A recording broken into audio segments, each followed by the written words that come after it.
आज GHQ हमला case में तारीख पेशी मुकर्रर थी जो कि फ़र्द जुर्म मुरतब करने के लिए थी और आज ये अडयाला जेल में तारीख पेशी रखी गई और वो इस बिना पे रखी गई कि जैसा कि आपने लास्ट डेट ऑफ हेयरिंग्स पे देखा कि डिफेंस साइड से मुख्तलिफ डिलेइंग टैक्टिक्स इस्तेमाल किए जाते हैं और किसी न किसी तरीके से एडजन कराने की कोशिश की जाती है कि फ़र्द जुर्म जो है वो लग ना सके मुलजमान पे।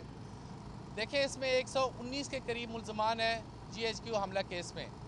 तो पहले तो ये तरतीब इन्होंने रखी कि कुछ मुलजमान हाज़िर होते थे और जब फ़र्द जुर्म की कार्रवाई के लिए मुकर्रर किया जाता था तो एक गैर हाज़िर होता था, दूसरा हाज़िर हो जाता था, दूसरा हाज़िर होता था, पहला गैर हाज़िर हो जाता था और इसी तरीके से ये अदालत के साथ हाइड एंड सीक खेलते रहे।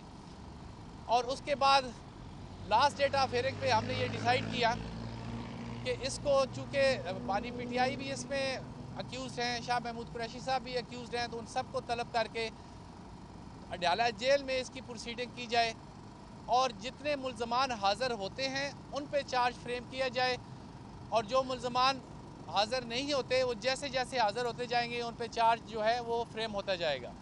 तो इस बिना पे आज अडयाला जेल में इसकी तारीख पेशी रखी गई। लेकिन यहाँ पे भी डिफेंस साइड से पहले तो ये डिसाइड किया गया, जो हम उनको सुन रहे थे, कि अगर चार्ज हम पे फ्रेम किया गया तो हम उस शीट पे चार्ज शीट पे दस्तखत या साइन ही नहीं करेंगे। आपके इल्म में होगा जब किसी भी अक्यूज़ पे चार्ज फ्रेम किया जाता है तो उसे वो चार्ज पढ़ के सुनाया जाता है कि आप पे इस मुकदमे में ये इल्ज़ामात हैं, तो क्या आप इन इल्ज़ामात को दुरुस्त तस्लीम करते हैं या ट्रायल को आगे प्रोसीड करना चाहते हैं। तो वो फिर साइन करता है कि नहीं, I do not plead guilty, मैं इनोसेंट हूँ और मैं ट्रायल जो है वो आगे चलाऊँगा। लेकिन आज पहले तो उन्होंने ये डिसाइड किया कि हम साइन भी नहीं करेंगे, अंगूठा भी नहीं करेंगे। और उसके बाद जब अदालत में कार्रवाई शुरू हुई तो 3 एप्लीकेशंस जो हैं वो उन्होंने कहा कि इनको पहले डिसाइड किया जाए और उसके बाद जो है वो चार्ज फ्रेमिंग की प्रोसीडिंग रखी जाए। उनमें से एक एप्लीकेशन दी गई 265K की कि जो कि उमर यू साहब की तरफ से है। एक एप्लीकेशन है 265D की जो कि फवाद चौधरी साहब की तरफ से है और एक एप्लीकेशन सेक्शन 23 के तहत दी गई कि इस अदालत को इख्तियार समात हासिल नहीं है। तो उसमें प्रोसिक्यूशन की तरफ से अदालत को यही दरख्वास्त की गई कि कोई चीज़ इस अदालत को बार नहीं करती कि चार्ज फ्रेम ना किया जाए। चार्ज फ्रेम करना एक डिफरेंट चीज़ है और आगे ट्रायल प्रोसीड करना एक डिफरेंट चीज़ है। लिहाजा चार्ज फ्रेम किया जाए। आज इतने लोग आए हुए हैं, जितने लोग आए हुए हैं उन पर चार्ज फ्रेम किया जाए ताकि मुकदमे को फर्दर प्रोसीड किया जाए। अदालत को यह भी बताया गया कि 36 डेट ऑफ हेयरिंग हो चुकी हैं सिर्फ चार्ज फ्रेमिंग के लिए और मुख्तलिफ टैक्टिक्स इस्तेमाल करके इसको डिले किया जा रहा है। तो एनीओ फिर हमारा जुडिशल सिस्टम ऐसा है कि जिसमें फिर in the interest of justice कभी कोशिश ये की जाती है कि किसी के साथ ज़्यादती ना हो। तो अब मुअज़्ज़ज़ जज साहब ने कल की तारीख पेशी मुकर्रर की है इन एप्लीकेशन को डिसाइड करने के लिए, जो कि वहीं पे ATC कोर्ट में होगी। और फिर जो ट्रायल की डेट है वो 5 तारीख जो है वो मुकर्रर की गई है, 5 दिसंबर, जिसमें फ़र्दर प्रोसीडिंग जो है वो चार्ज फ्रेम किया जाएगा यहीं पे अडयाला जेल में। अच्छा, ये बताइएगा कि आज कितने मुलजमान जो है वो 9 मई के वो लोग पेश हुए हैं, उसमें से सियासी लोग कितने हैं और आम लोग कितने, एक ये बता दीजिएगा। दूसरा ये बताइएगा 9 मई के अभी तक कितने एविडेंस आपके पास सामने आ चुके हैं जो इस केस के साथ आगे लेके चल रहे हैं आप? आज तकरीबन 55 के करीब जो मुलजमान हैं, 119 में से 55 के करीब जो मुलजमान हैं वो पेश हुए, जिनमें शेख रशीद साहब भी थे, राशिद शफीक साहब भी थे, शाह महमूद कुरैशी साहब को भी लाहौर से पेश किया गया, बानी PTI भी पेश हुए और दीगर भी जो उनके वर्कर्स हैं या सियासी लोग हैं वो उनको पेश किया गया। तकरीबन 55 के करीब ये तादाद है जो आज बनती है।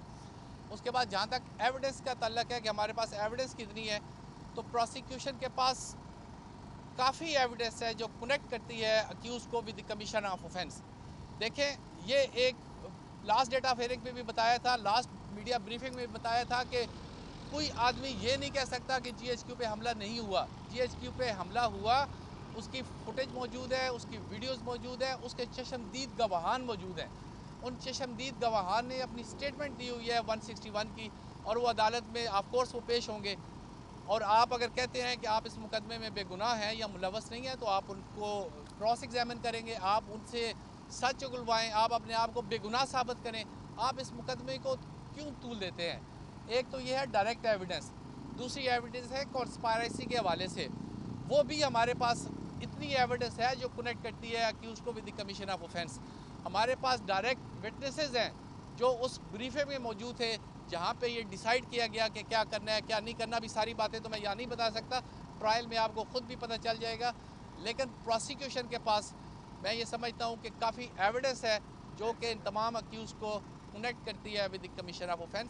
अब अगर वो समझते हैं कि नहीं है तो आए ना, आप प्रोसीड करें, आप एविडेंस कराएं, चार्ज फ्रेम होने दें, मुकदमे को आगे चलने दें। इतनी आप कहते हैं हमारी इतनी तकलीफ़ हो गई, हमारी ये ज़्यादती हो गई, तो आप इस ज़्यादती से बचें। आप एक दफ़ा चार्ज फ्रेम हो जाएगा तो उसके बाद आपके पास ये अपॉर्चुनिटी भी होगी कि आप अपनी हाजिरी एग्जाम्प्ट करा सकते हैं, आप अपना प्लीडर मुकर्रर कर सकते हैं। आप चार्ज तो फ्रेम होने दें, आप मुकदमे को आगे चलने तो दें, लेकिन मुकदमे को आगे चलने नहीं दिया जा रहा और इसमें डिलेइंग टैक्टिक्स इस्तेमाल की जा रही है। बताया जा रहा है कि जो आपके पास एविडेंस के तौर पर गवाहान है वो पुलिस के ही कुछ अफसरान हैं, तो क्या पुलिस अपने ही लोगों को गवाह के तौर पर अदालत में पेश कर सकती है? क्या ये सच है? देखें, इसमें कोई मज़ायका नहीं है कि पुलिस विटनेसेस अदालत में पेश हों। वो उसी तरह अच्छे गवाहान हैं जिस तरीके से आम प्राइवेट बंदे होते हैं। दूसरा, उसमें सिर्फ पुलिस विटनेसेस नहीं है, उसमें FIA के गवाहान हैं, उसमें पेमरा के हैं, उसमें बाकी बहुत सारे विटनेसेस हैं। 105 के करीब विटनेसेस हैं जो कि इस GHQ हमला केस में प्रोसिक्यूशन की तरफ से पेश किए जाएंगे और वो तमाम जो एजेंसीज़ हैं उससे रिलेटेड है। और ये कोई चीज़ नहीं होती है कि अगर पुलिस है तो पुलिस का गवाह नहीं हो सकता। ऑफ कोर्स वहाँ पे जो लोग मौजूद थे, जो आई विटनेसेस हैं, वो ड्यूरिंग द ट्रायल उनकी गवाही जो है वो अदालत में दी जाएगी और उनकी statement under section 161 CRPC RAD सफ़ा मिसल पे मौजूद है। देखिए, जहाँ तक वीडियो क्लिप्स वगैरह या फुटेज के हवाले से बात है, देखें वो काफ़ी एविडेंस मौजूद है और वो अदालत में जमा हो चुकी है। ये कोई पाबंदी नहीं है प्रोसिक्यूशन पे कि वो ईच एंड एवरी एविडेंस जो है वो प्रोवाइड करे मुल्ज़मान को। वो सफ़ा मिसल पे मौजूद है और ड्यूरिंग ट्रायल ऑफ कोर्स वो चलेगी, वो देखा जाएगा कि कौन मुल्ज़मान है कौन नहीं है। यही तो हम कहते हैं कि अगर आप ये कहते हैं कि नहीं है, आपकी फुटेज नहीं है, आप इस मुकदमे में मुलव्वस नहीं है, तो आप इस ट्रायल को चलने तो दें ना। आप ट्रायल को चलने देंगे, वो फुटेज चलेगी, पता चल जाएगा आप थे या नहीं थे, और आप नहीं थे तो आप बेगुनाह साबित हो जाएंगे। दूसरा, सेक्शन 23 की एप्लीकेशन के हद तक हमारी रिजर्वेशन थी और हमने अदालत को बताया भी कि देखिए इससे पहले ये एक डिलेइंग टैक्टिक्स है। पहले आपने एप्लीकेशनें फ़ाइल कर दी 265K की मुख्तलिफ मुल्ज़मान की तरफ से कि ये मुल्ज़मान बेगुनाह है, आपने पूरा उसको आर्गू किया। वो 265K की एप्लीकेशनें ATC कोर्ट ने डिसमिस की। वो एप्लीकेशनें डिसमिस होने के बाद अब सेक्शन 23 की एप्लीकेशन देना कुछ समझ से बालातर है कि जब एक दफ़ा कोर्ट डिसाइड कर चुकी है, 265K डिसाइड कर चुकी है, तो सेक्शन 23 की एप्लीकेशन देना बनता नहीं था। लेकिन चूँकि एक जुडिशल सिस्टम है, उसमें जो भी एप्लीकेशन आएगी उसको डिसाइड करना कोर्ट का काम है, लिहाजा अब कल उसका डिसीजन आपके सामने आ जाएगा, जो भी मौजूदा अदालत उसको डिसाइड करेगी।